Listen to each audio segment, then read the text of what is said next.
Hello student, मैं विजय कुमार अग्रवाल। मैं physics chemistry bio को यूट्यूब चैनल के माध्यम से आप लोगों को एक्सप्लेन करूँगा, ठीक है। और आप लोगों को अगर कोई डाउट्स होता है, ठीक है, तो हमारे कमेंट सेक्शन में जा करके, ठीक है, सब्सक्राइब कीजिए और अपने डाउट्स को क्लियर कीजिए। स्टूडेंट, आज हम लोग डिस्कस करेंगे मोल कॉन्सेप्ट। क्लियर?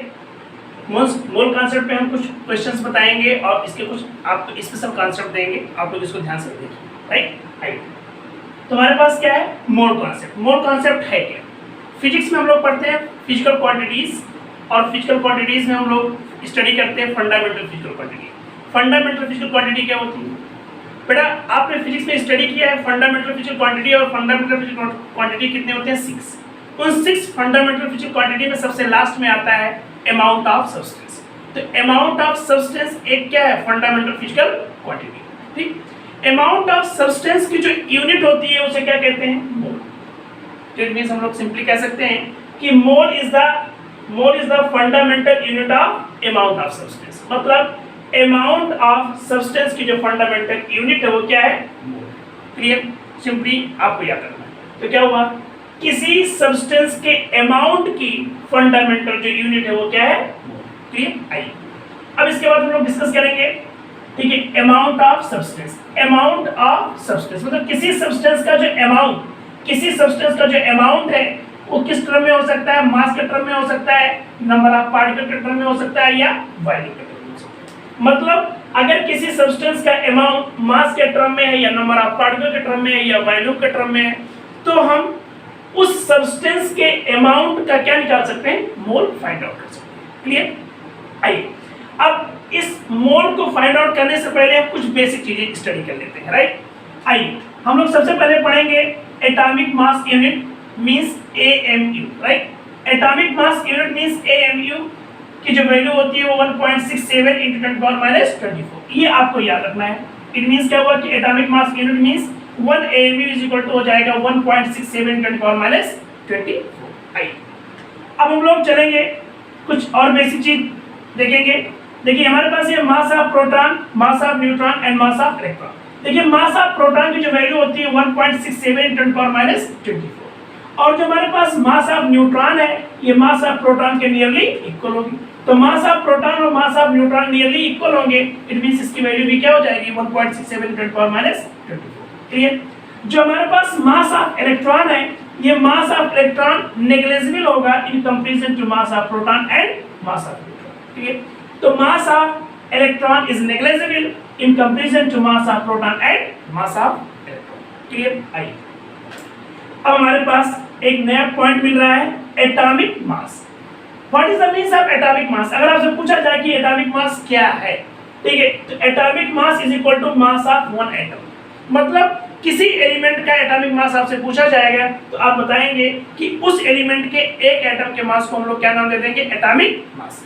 तो क्या हुआ कि atomic mass is equal to mass of one atom.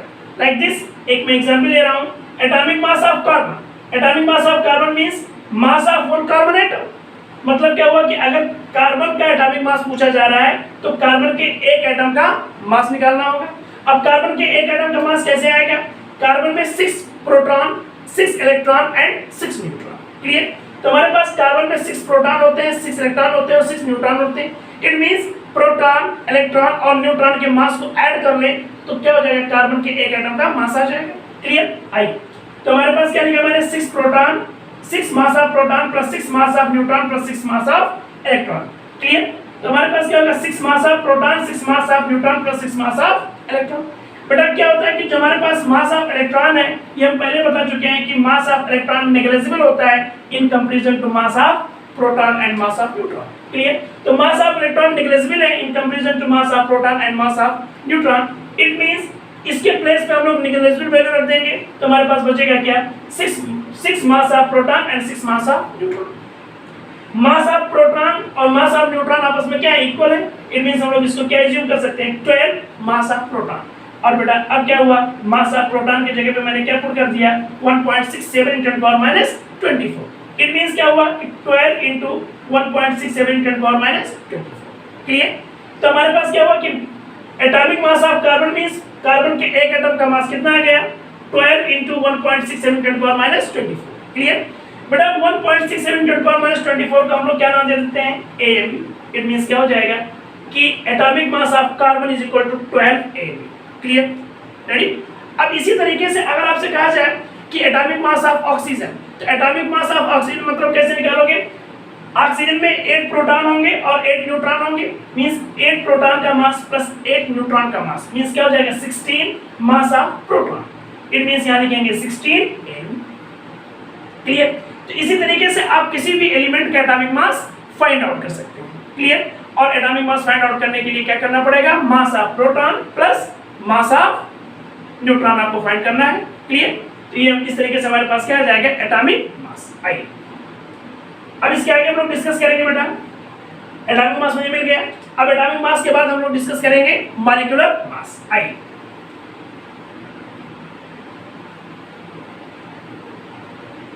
देखिए, हम लोग डिस्कस करने जा रहे हैं molecular mass. Molecular mass, molecular mass क्या है बेटा, molecular mass means mass of one molecule. Molecular mass means mass of one molecule. जैसे मैंने एक एग्जांपल ले लिया कि हमारे पास मॉलिक्यूलर मास ऑफ O2। अब molecular mass of O2 means क्या हो जाएगा, O2 मॉलिक्यूल की एक मॉलिक्यूल का मास, इट मींस क्या हो जाएगा 8 प्रोटॉन प्लस 8, या ऐसे निकाल सकते हैं O2 में कितने एटम है, 2 एटम, तो mass of 2 atom of oxygen. Clear, mass of 2 atom of oxygen means कह सकते हैं मास of 1 atom of oxygen into, clear, mass of 1 atom of oxygen आपने क्या निकाला था अभी, 16 AMU। क्लियर, इनटू क्या कर देंगे 2, इट मींस क्या हो जाएगा बेटा 32 AMU। क्लियर, तो हमारे पास क्या हुआ कि molecular mass means mass of one molecule, और ये मास ऑफ वन मॉलिक्यूल कितना आ गया 32 AMU। क्लियर, तो हमारे पास क्या आ गया 32 AMU। इसी तरीके से अगर आपसे नाइट्रोजन N2 का पूछा जाए कि mass of molecular mass of N2, अगर मॉलिक्यूलर मास ऑफ N2 आपसे पूछा जाएगा तो आप क्या करोगे, 2 into mass of 1 nitrogen atom. Clear, it means 2 into nitrogen के एक एटम का मास कितना हो जाएगा बेटा 14 AMU। इट मींस क्या हो जाएगा, इसको मल्टीप्लाई कर दीजिए 28 AMU। क्लियर, तो हमारे पास क्या हुआ कि नाइट्रोजन का मॉलिक्यूलर मास क्या आ गया 28 AMU। क्लियर, इस तरीके से हमने आपको अभी एक्सप्लेन किया atomic mass and molecular mass. Atomic mass means एक एटम का मास, और मॉलिक्यूलर मास मींस एक मॉलिक्यूल का मास। ये आपका क्लियर हो गया, राइट। अब देखिए इसके आगे हम लोग बढ़ेंगे, अब हम लोग कॉन्सेप्ट आएंगे मोल पे। आइए अब देखिए बेटा, अब हम लोग चल रहे हैं मोल पे। मोल पे अगर हम लोग पहुंचना चाहते हैं तो देखिए कुछ बेसिक चीजें हमको याद रखना होगा। आइए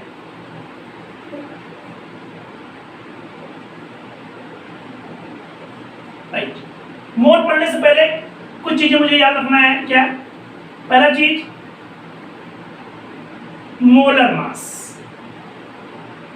मोलर मास का मतलब होता है, मोलर मास मतलब एक मोल का मास, मास ऑफ 1 मोल। क्लियर, तो क्या हुआ कि मोलर मास का मतलब क्या हो गया, मास ऑफ 1 मोल। किसी भी सब्सटेंस के 1 मोल के मास को हम लोग क्या कहेंगे, मोलर मास। अब देखिए जैसे हम पॉइंट ले रहे हैं, ठीक है, मोलर एटॉमिक मास, मोलर एटॉमिक मास।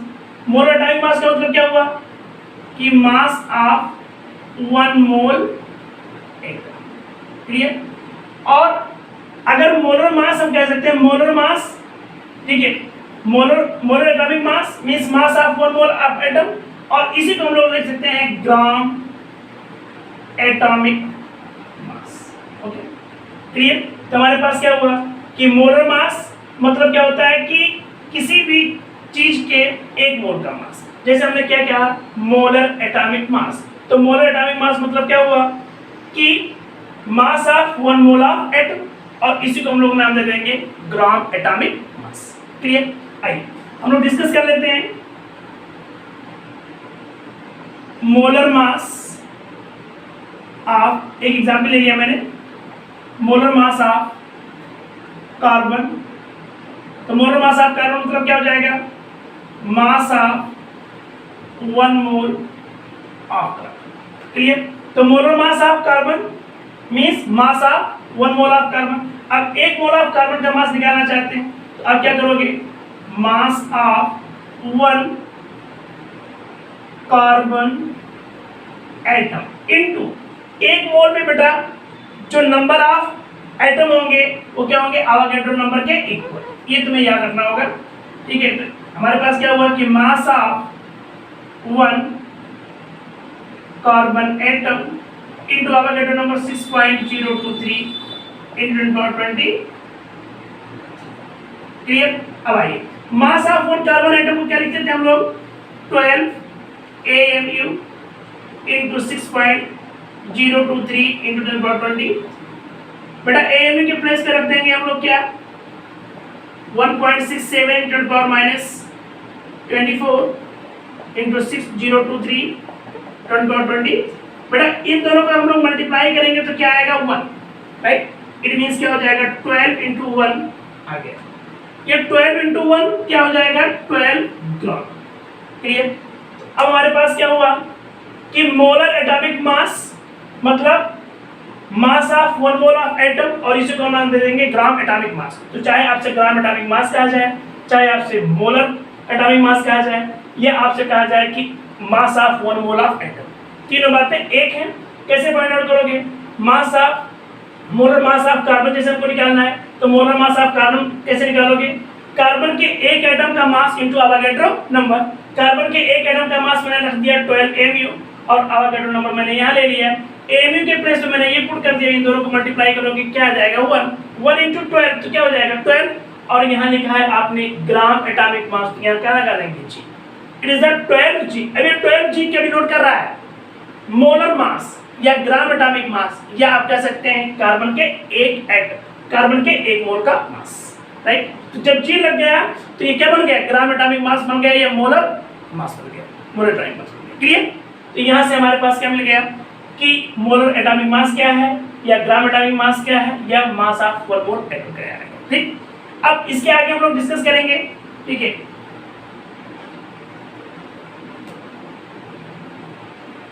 अब देखिए बेटा, अब हमारे पास अगला पॉइंट आता है इसी तरीके से, मोलर मॉलिक्यूलर मास। मोलर मॉलिक्यूलर मास, अगर आपको मोलर मॉलिक्यूलर मास निकालना है तो सेम इसी तरीके से आप फाइंड आउट करेंगे जैसे हमने क्या एग्जांपल ले लिया। ठीक है? मोलर मॉलिक्यूलर मास इसका तो क्या हो जाएगा, mass of 1 mole of molecule. इसी को हम लोग लिख सकते हैं ग्राम मॉलिक्यूलर मास। क्लियर? तो हमारे पास क्या, molar molecular mass means mass of 1 mole of molecule, या इसी को कहेंगे ग्राम मॉलिक्यूलर मास। जैसे हमारे पास एग्जांपल है क्या, मोलर मास ऑफ O2। अब मुझे मोलर मास ऑफ O2 निकालना है, इट मींस O2 के 1 मोल का मास। तो कैसे आ जाएगा भाई, मास of 1 mole of O2। Mass of 1 mole of O2 कैसे फाइंड आउट करोगे, मास of 1 molecule of O2 into Avogadro number. Mass of 1 molecule of O2 क्या निकालोगे, ये आ जाएगा बेटा 32 AMU। राइट? और एवोगैड्रो नंबर 6.023 into 1023। 32 AMU के प्लेस पे क्या रखेंगे, 1.67 10 power minus 24 into 6.023 into 1020। इन दोनों को मल्टीप्लाई किया, फिर आ गया क्या आंसर, 1 आ जाएगा। इट मींस 32 into 1 मींस 32 ग्राम। ये 32 ग्राम क्या डिनोट कर रहा है, मोलर मॉलिक्यूलर मास, किसका, ऑक्सीजन का। राइट? तो क्या हुआ कि मोलर मास ऑफ O2 क्या आ गया, 32 ग्राम। क्लियर? इस तरीके से हमने क्या निकाल लिया, ग्राम एटॉमिक मास और ग्राम मॉलिक्यूलर मास, या कह सकते हैं मोलर एटॉमिक मास या मोलर मॉलिक्यूलर मास। क्लियर? तो ये हमारे पास ये टॉपिक फिनिश हो गया। अब हम लोग चल रहे हैं, डायरेक्ट आ जाएंगे हम लोग मोल पे। आइए अब मोल पे हम लोग आ जाए फटाक से। देखिए बेटा, मोल पे आने से पहले बस एक पॉइंट हमें और लिखना है। देखिए क्या हुआ, ग्राम atomic mass means molar atomic मास। क्लियर? ये तुम्हें याद रखना है। जैसे एग्जाम्पल मैंने ले लिया, molar atomic mass of carbon is equal to 12, right. दूसरा पॉइंट हमने कहा ग्राम मॉलिक्यूलर मास। अगर जब भी हम लोग ग्राम मॉलिक्यूलर मास की बात करेंगे तो क्या हो जाएगा, मोलर मॉलिक्यूलर मास। इसका एग्जाम्पल मैंने ले लिया, gram molecular mass is equal to mass of O2 is equal to 32।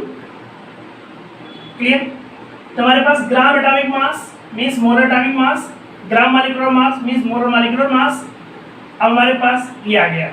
अब देखिए एक पॉइंट इसमें और याद रखना है, gram molar value, molar value. देखिए बेटा मोलर वैल्यू क्या है, molar value is equal to क्या हो जाएगा, volume of gas at NDP, और इसकी वैल्यू हो जाएगी 22.4 लीटर। क्लियर? कितने पॉइंट मिल गए, 3, 1 2 3। अब एक चीज मुझे और रखना है, ठीक है, number of particles in 1 mole is equal to Avogadro number में 6.023 × 10⁻20। अब कितने पॉइंट मिल गए, 4। तो हमारे पास ये 4 पॉइंट मिल गए, ठीक है, जो आपको याद रखना है। मतलब क्या हुआ है कि नंबर ऑफ पार्टिकल इन 1 मोल इसके इक्वल हो जाएगा अवोगाड्रो नंबर में 6.023 × 10⁻23 के। मोलर वैल्यू को क्या बोलेंगे, volume of gas eight NTP, इसकी वैल्यू हो जाएगी 22.4 लीटर। ये स्टैंडर्ड है। अगर आपसे कहा जाए ग्राम मॉलिक्यूलर मास, तो उसका मॉलिक्यूलर मास इन ग्राम आ जाएगा। आपसे कहा जाए ग्राम एटॉमिक मास, तो उसका atomic mass in term of gram आ जाएगा, राइट। अब ये हमारे पास स्टैंडर्ड चीजें, 4 चीजें मुझे यहाँ से मिल गई। इन्हीं 4 चीजों से हम क्या निकालेंगे, मोल। अब आइए हम लोग मोल पे आ जाते हैं, मोल के फार्मूले। देखिए मोल पे आ गए हम लोग। देखिए बेटा मोल हम लोग कैसे निकालेंगे, अगर हमको कोई चीज मास के टर्म में दिया जाएगा, अगर कोई चीज मास के टर्म में दिया जाएगा तो या तो वो एटम के फॉर्म में होगा और या तो वो मॉलिक्यूल के फॉर्म में होगा। किसी एटम का मास दे रखा हो या किसी मॉलिक्यूल का मास दे रखा हो, ठीक है, तो हम लोग क्या निकालेंगे, क्या लिखेंगे,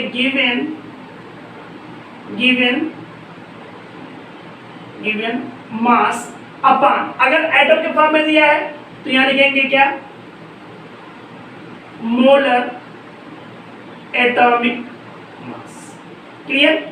लेकिन अगर गिवन मास किसका दिया है, मॉलिक्यूल का, तो ऊपर लिखेंगे गिवन मास अपॉन, ठीक है, क्या लिखेंगे, क्या लिखेंगे, मोलर मॉलिक्यूलर। क्लियर? ये हमारे पास आ गया। अब हमारे पास क्या हुआ, अगर वॉल्यूम के टर्म में दिया है बेटा, अगर कोई चीज वॉल्यूम के टर्म में दिया तो क्या करोगे, volume of gas eight NTP divided by क्या लोगे, स्टैंडर्ड वैल्यू क्या है, 22.4। और अगर बेटा कोई चीज नंबर के टर्म में दिया जाए, क्या कोई चीज नंबर के टर्म में दिया जाएगा तो क्या लिखोगे, number of particle divided by Avogadro. Clear? It means हमारे पास इस, हम लोग क्या करते हैं कि अगर हमें गिवन मास दिया जाएगा तो स्टैंडर्ड वैल्यू क्या हो सकती है, अगर किसी एटम का मास दिया गया तो स्टैंडर्ड वैल्यू मोलर एटॉमिक मास से डिवाइड करेंगे।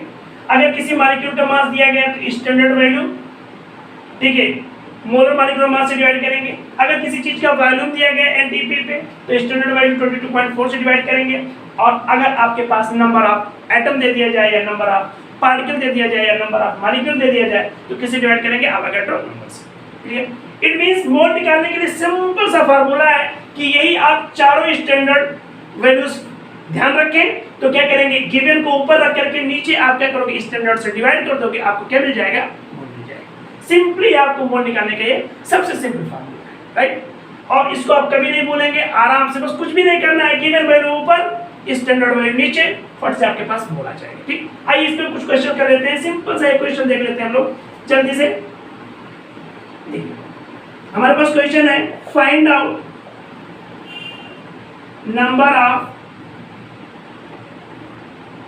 मोल of oxygen if mass of oxygen is 3.2 gram. Clear?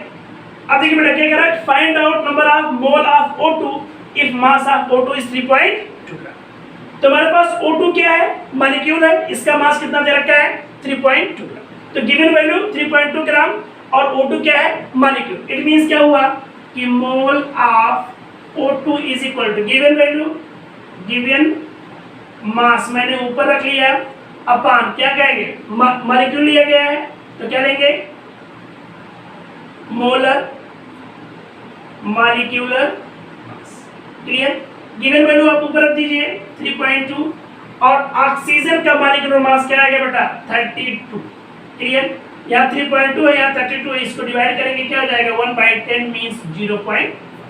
Clear? Simple सा आपके पास क्या आ गया? मोल आ गया, राइट? इस तरीके से आप सिंपली मोल कैलकुलेट करते चले जाएंगे। क्लियर? आइए कुछ क्वेश्चंस और कर लेते हैं इसमें फटाफट। देखिए भाई इस फार्मूले को भी हम यहीं रोक दे रहे हैं, हम सिर्फ क्वेश्चन कर लेते हैं फटाफट। आइए देखिए एक क्वेश्चन हमारा और करते हैं जल्दी से। Find out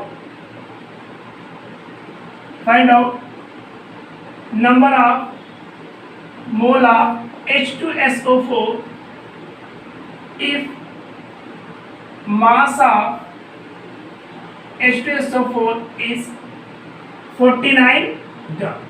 clear? अब आइए जल्दी से साफ कर लीजिए। गिवन मास क्या है भाई? गिवन मास ऑफ H2SO4 क्या दे रखा है? 49 ग्राम। क्लियर? इसका क्या आएगा? मोलर मास क्या आएगा? मोलर मास ऑफ H2SO4 क्या आएगा भाई? 98 आ जाएगा।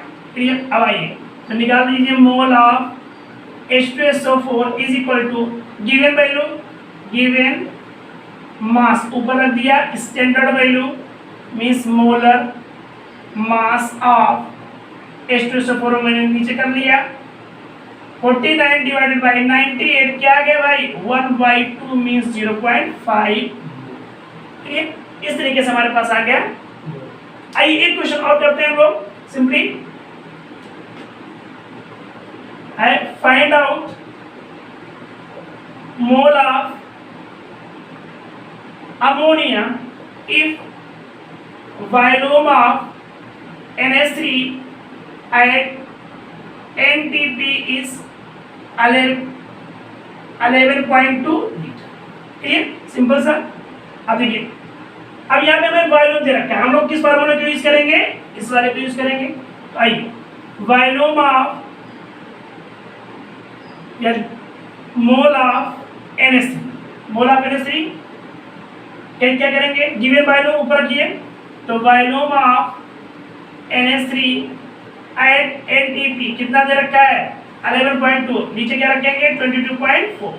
आइए बेटा 11.2 अपॉन 22.4 मींस क्या हो जाएगा? इसको डिवाइड कर दीजिए 1/2 मींस 0.5। क्लियर? इट मींस क्या हुआ कि अगर हम लोग NTP पे अमोनिया का 11.2 लीटर ले लें तो इसके कितने मोल हो जाएंगे?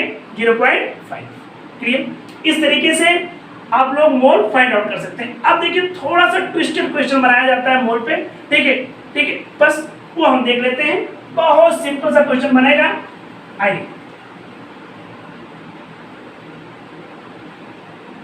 चलिए क्वेश्चन है हमारे पास, find out mole of H2SO4 and mole of hydrogen, sulfur and oxygen if mass of H2SO4 is 9.8 gram. Clear? हमारे पास H2SO4 का 9.8 ग्राम लिया गया है और इसमें H2SO4 का मोल पूछा जा रहा है और मोल of hydrogen, sulphur and oxygen पूछा जा रहा है। ठीक, आइए तो सिंपल सा क्वेश्चन है, आराम से आप इजीली सॉल्व कर लेंगे। सबसे पहले हम लोग निकालेंगे मोल ऑफ H2SO4। आइए, मोल ऑफ H2SO4 कैसे फाइंड आउट करेंगे? गिवन मास क्या दे रखा है, तो मास ऑफ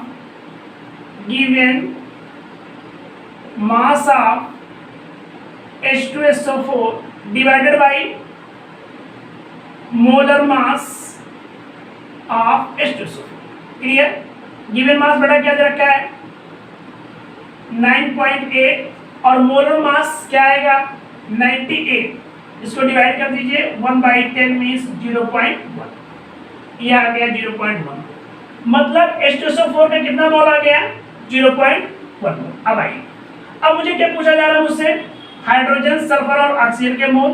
सिंपल सा, H2SO4 मैंने लिखा, इस H2SO4 में हम लोग ध्यान से देखें तो हमारे पास हाइड्रोजन कितने हैं 2, सल्फर बेटा कितना है 1 और ऑक्सीजन कितना है बेटा 4, राइट। तो हमें क्या हुआ कि H2SO4 में 2 हाइड्रोजन, 1 सल्फर और 4 ऑक्सीजन। अब यहां से मुझे क्या निकालना है, हाइड्रोजन के मोल, सल्फर के मोल और ऑक्सीजन के मोल। आइए, तो mole of hydrogen equal to क्या करेंगे, H2SO4 का mole means mole of H2SO4 into इस H2SO4 में कितने हाइड्रोजन के एटम हैं 2, इसको 2 से मल्टीप्लाई कर लीजिए। इट मींस क्या हुआ, मोल ऑफ H2SO4 क्या है 0.1 इनटू 2, 0.2 आ गया। Like this. अगर मुझे निकालना है मोल ऑफ सल्फर तो लिखेंगे मोल ऑफ H2SO4 इनटू सल्फर कितना है 1, तो 1 से मल्टीप्लाई कर लीजिए, 0.1 into 1 is equal to 0.1। Like this. Mole of oxygen find out करना है तो फिर वही चीज करेंगे, मोल ऑफ H2SO4 इनटू H2SO4 में कितने ऑक्सीजन एटम है 4, तो 4 से मल्टीप्लाई कर लीजिए, 0.1 into 4 is equal to 0. Clear?